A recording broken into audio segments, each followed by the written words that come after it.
বাবা, মোবাইলে লক লাগে। কি লাগান? লক লাগাই। মোবাইলে লক লাগায়।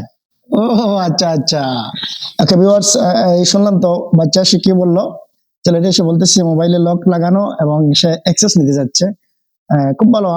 আমরা না চাইলেও কোনো না কোনো ভাবে বাচ্চার হাতে মোবাইল দিতে হয়, বিশেষ করে এখানে ভাত খাওয়া দাওয়ার মুহূর্তে, অথবা আপনি গোসলে গেছেন, আপনি রান্না বান্না করতে গেছেন, অথবা নামাজ পড়তে গেছেন, কোনো না কোনো ভাবে বাচ্চা আপনার হাতে মোবাইল নিল, তখন কোনো কারণে যদি সামাজিক যোগাযোগ মাধ্যমে কিছু শেয়ার দিয়ে দেয়, পোস্ট দিয়ে দেয়, তাহলে একটি অনাকাঙ্ক্ষিত ঘটনা এটা এড়ানোর জন্য আজকে আমি মূলত এই বিষয়টি দিয়ে রাখছি মোবাইল, এবং আপনাদেরকে দেখাবো এই কি করে মোবাইলে, বিশেষ করে ফেসবুক, হোয়াটসঅ্যাপ, মেসেঞ্জার, এই গুরুত্বপূর্ণ অ্যাপস, শুধুমাত্র এই অ্যাপস গুলোতে লক লাগাবেন, অথবা প্যারেন্টাল মোড চালু করবেন, যাতে নিরাপদে বাচ্চা মোবাইল ইউজ করতে পারে এবং আপনি বেশি না যান।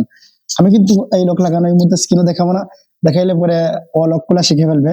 বিস্তারিত প্রথম কমেন্টে দেখে নিন।